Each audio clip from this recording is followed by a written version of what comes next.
out this week. Hannah will be hosting the show. Got a terrific show lined up for you on Sunday. I'm actually took the kids to Disneyland, and the day we left was the tragedy in Kansas City. I honestly, you read about these things, and the thoughts and prayers stuff. It strikes me as ridiculous as it does probably to everyone watching. So I thought I'd bring on two people. One of them that I know was actually there, yards from it, Senator John Rizzo, and then a person that I know has covered tragedies, knows the actual folks of Kansas City better than anybody else I know, the political reporting legend, Mike Mahoney. Guys, welcome into this week of Missouri Politics Midweek Update. Thank you for making the time. I wish it was under better circumstances. Sure. Thank you for having us, Scott. Yeah, thanks, Scott. I knew a little bit about how you spent the minutes surrounding that tragedy. Can you just, as much as you're comfortable with, I don't want to pry into something personal. Could you tell folks what you experienced from the moment you started hearing what ended up being gunfire? Yeah, sure. I mean, all the players were done on stage, and then my brother and I were just trying to go back inside the facility and leave kind of the way that we came.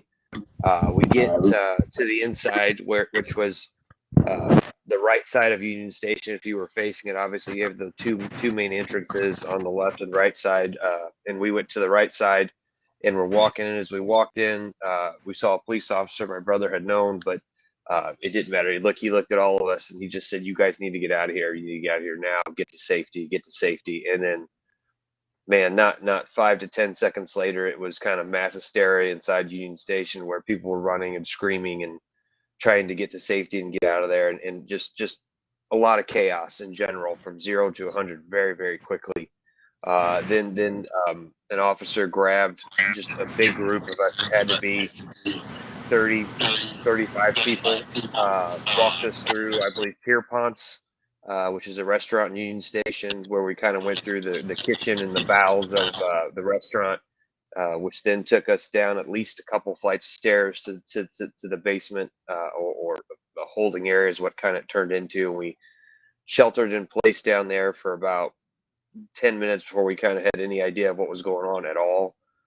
Then somebody came and had a radio, and they were kind of communicating at that point, but we didn't know what was going on. All we could hear kind of was the screaming from the top floor, which is the main level of Union Station, and that they were in communication and just kind of trying to take stock of what was going on and figure out, is this a coordinated thing? Is this just some crazy person with a gun? Is it that's the roughest part out of all of it, is it's hard to text or communicate in general because there's so many people there, right? So even when everything was going well, you can't send a text to your wife or to your mom or whatever to say you're okay, because it's just overwhelmed with people, right? So you're just kind of sitting down there in the holding area, waiting to see what happens. So it was a lot, obviously, but I mean, I can't give enough praise and to the Kansas City, Missouri Police Department, obviously Children's Mercy, and I know University Health, and those guys were all ready and prepared for all of what happened, hoping that they'd never have to be utilized, but unfortunately they were, and they did a great job. But it definitely was a very tragic day, and I don't know about Mike, but I'm sure when you think back to tragic Kansas City days, you have kind of the Hyatt incident, right, in the 80s and so forth, and I don't this is going to have to be up there. I mean, it's definitely something that won't be forgotten for a long time. Mike, I've been following, your reporting and others, but what's known right now about the incident? How many folks were shot, and who all's in custody? Well, there's one person that was killed, a woman that had her own show on the independent radio station here, Lisa Lopez Galvan.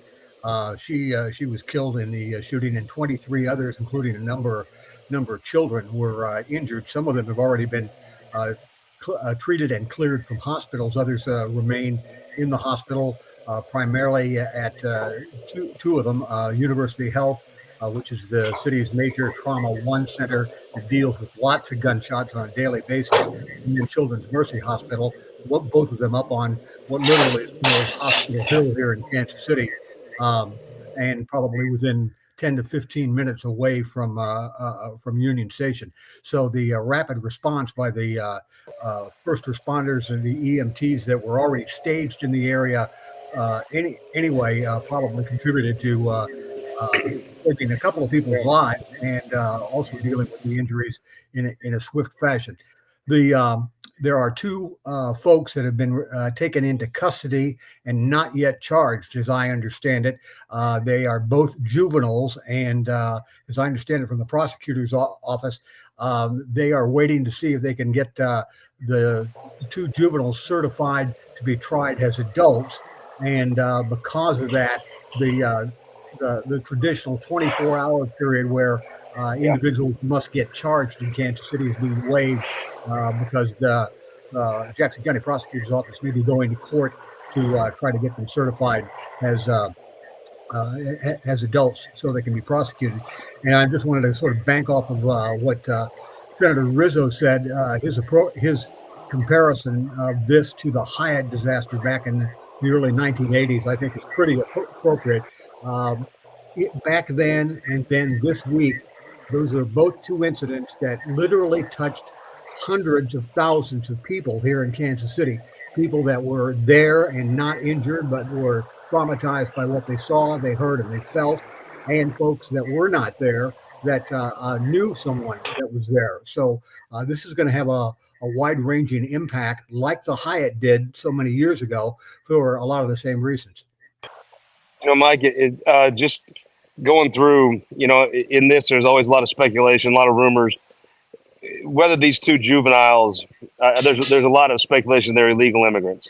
Whether these two juveniles are, or one of them is an illegal immigrant, their names aren't being released not because of that right now. It's because you don't release juvenile names traditionally, correct? It has not, whether they are or not, that'll come out in time. But the reason that the authorities are withholding their names isn't some conspiracy. It's because they're juveniles, right? Yeah, correct. And there's nothing that I've seen that indicates that these folks are illegal immigrants or people without legal papers here in the United States. That might be the case, but it hasn't been. There's no facts to point to that yet. No facts. No. Senator Rizzo, let me just ask you going forward. First of all, I appreciate both your times. I'll try to be quick with it. I feel like I've seen these all over the country, right? Some of them are more famous. They get a name, but you see these events happening all over. This time, it didn't even take 24 hours for folks to start saying, "Well, it's not the gun's fault; it's the person's fault." It's the gun control debate in my career has went from something that was just a joke to a serious movement in cities and even suburbs about gun control. But all over the country, these events come up. Folks call for gun control, then folks move on. What happens here in Kansas City? Well, look, I think that you kind of nailed it. I mean, this is a situation you saw as well as I did. The Twitter kind of erupted immediately afterwards and finger pointing and this one's that and that one's this. And, that's the plan for some of these people that don't want any gun control, right? They muddy the water so badly and make it so vitriolic that nothing happens, because doing nothing, unfortunately, is also an option. And that's the option that's been taken too many times by too many people across this country after terrible events like this. And, I don't think people in the state of Missouri are anti-gun by any means. I don't think a lot of Democrats are anti-gun by any means. But this is just common sense stuff. I mean, this is just not having the ability to have a red flag law in the state of Missouri, not do background checks. This is easy stuff that an NRA member would tell you to do. And so, they've cut to the bone, like I've said so many times on so many different issues, that now the proliferation of guns and it doesn't make sense to me. It doesn't make sense to, I'm sure, a lot of people in Missouri, specifically in Kansas City, as to why the legislature is always paralyzed when it comes to guns and gun safety. I mean, this, number one, is a complicated issue. People that want to make this simple on the gun control or not debate, these two kids having a gun at this public event seems to be something folks should be able to come around and say maybe shouldn't do that. But it is complex. It is complex. But you see the same thing. You'll hear a cry for gun control, but then really nothing happens. And now we're experiencing what we saw in Newtown, Columbine, all over. It just feels like in other places this fervor dies out pretty fast. Yeah, I agree with you with that, and I'm afraid that simply because of the notoriety of this, the Kansas City incident is simply going to be called the Super Bowl shooting, and everybody's going to know Yeah. what they're talking about. And when you look back at what happened in Uvalde, Texas last year, Sandy Hook so many years ago, there's a great deal of outrage about it at the moment, and then nothing seems to get done. And with all respect to Senator Rizzo, the comments that I'm seeing that's coming out of the state capitol doesn't seem to look right now that there's going to be a lot of pressure from the majority leadership in both the House and the Senate in Jeff City to address this in the way that Senator Rizzo was talking about. All these things that the senator brought up in terms of red flag laws and gun registration, this sort of thing, have been there before, and they've been rejected in Missouri. There's one bill in the House right now that I know about that seems to be pretty simple.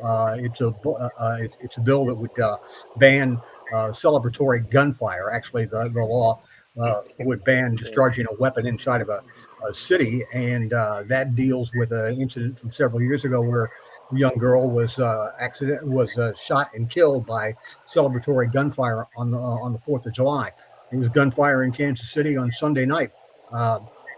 After the Super Bowl win, that celebratory gunfire bill or a restriction on firing off weapons inside of the city limits passed the House this week, and we'll see where it goes. It does have some legs, but I think that folks like Senator Rizzo and others in his party are going to find it tough sledding to get much done in the legislature this year or any year, given the current makeup of the Missouri legislature.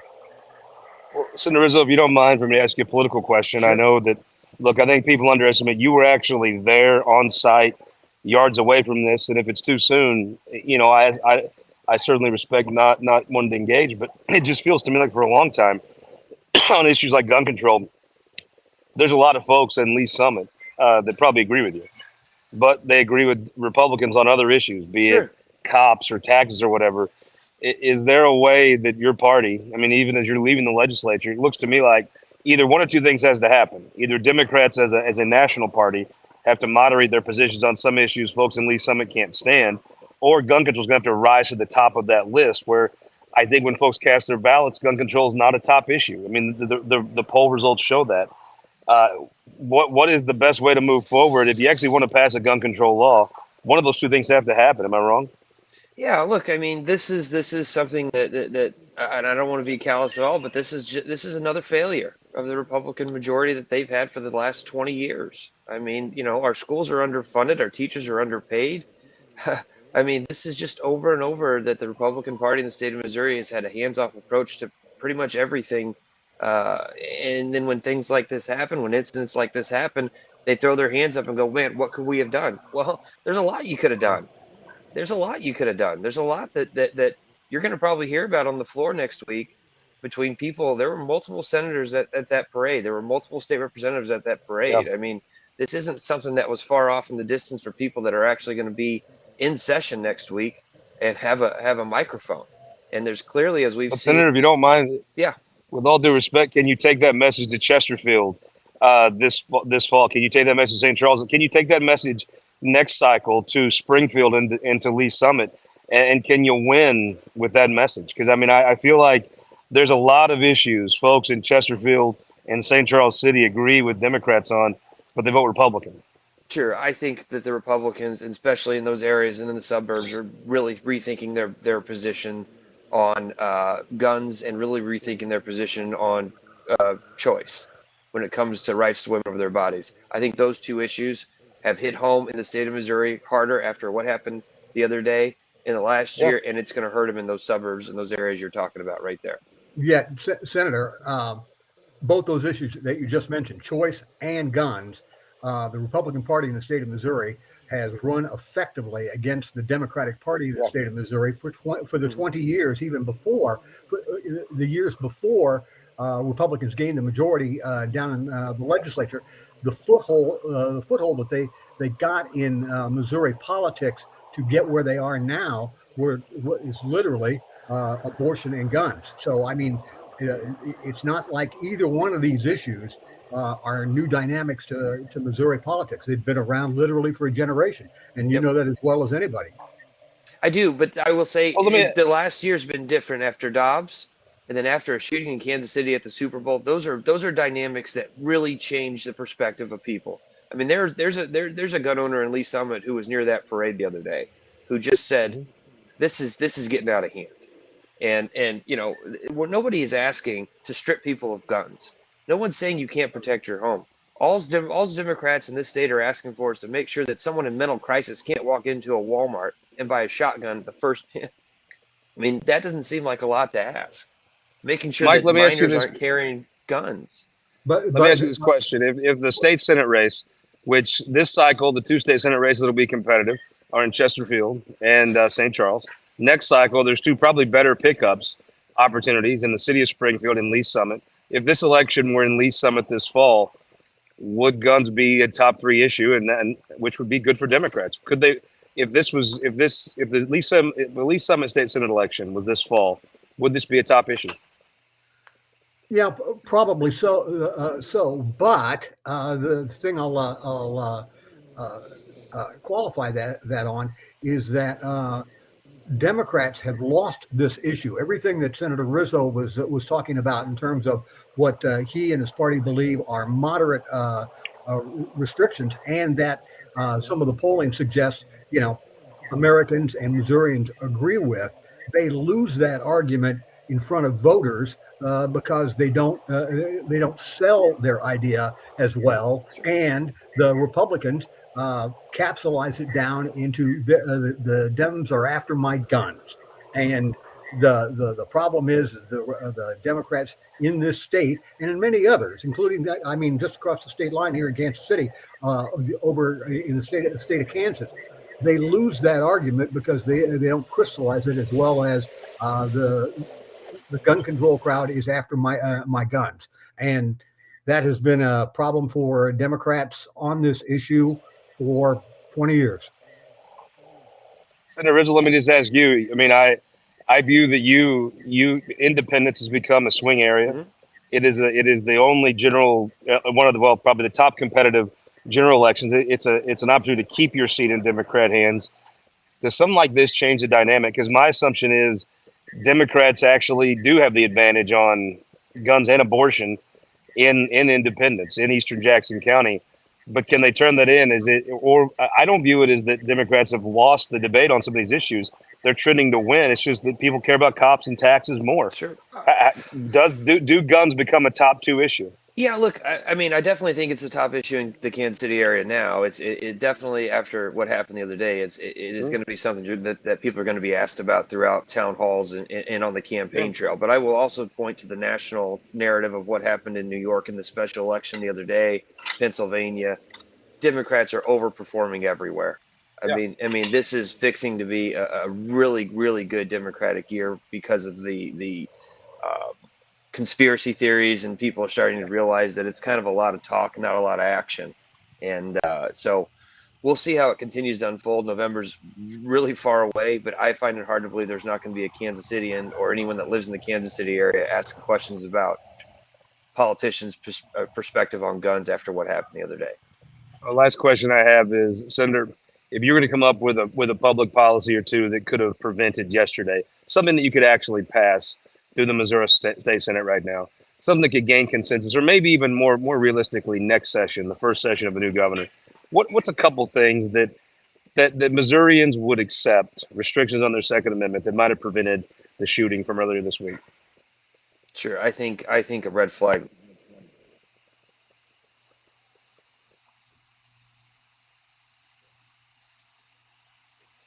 I think we might have audio little issue there.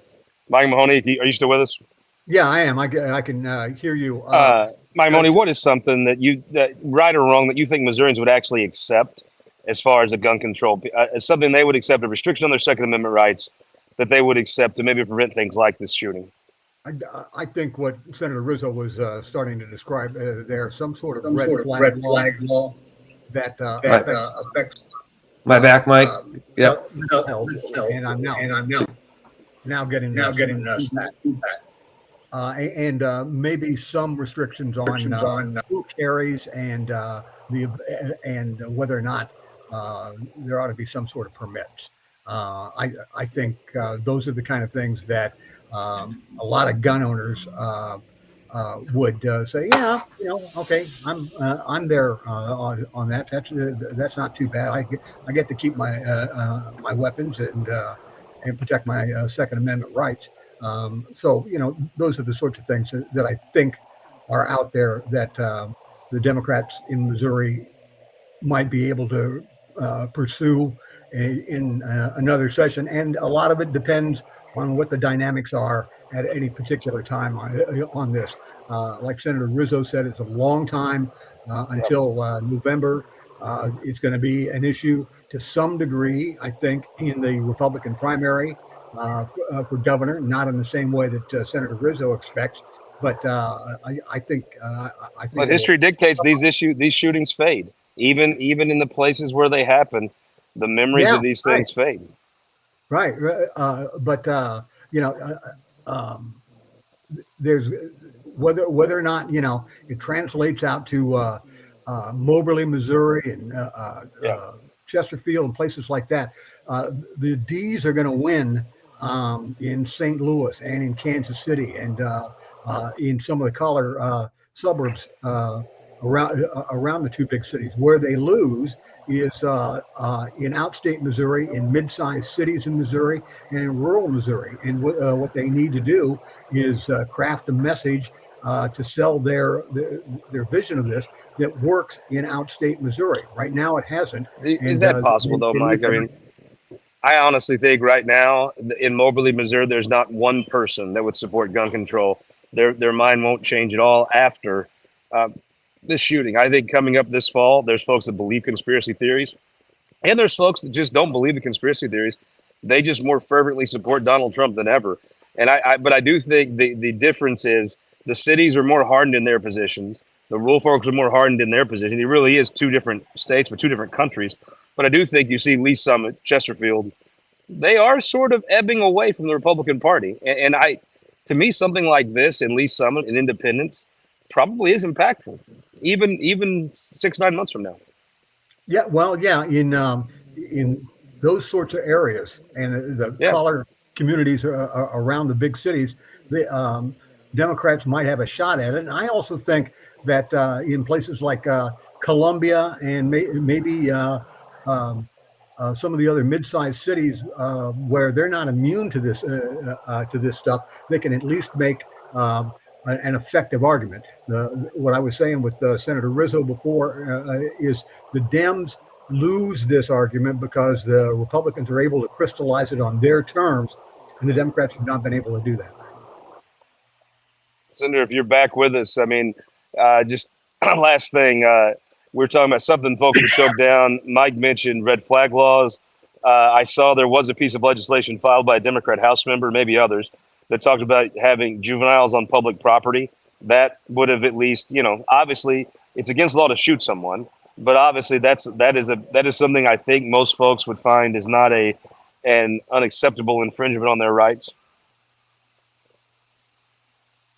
I think we're still having a little audio issue there. Hey guys, I appreciate your time. Thank you so much. I know it's been a long week. I appreciate you guys, and we will see you next week. We'll be back with a midweek update early in the week, and Hannah will be there Sunday.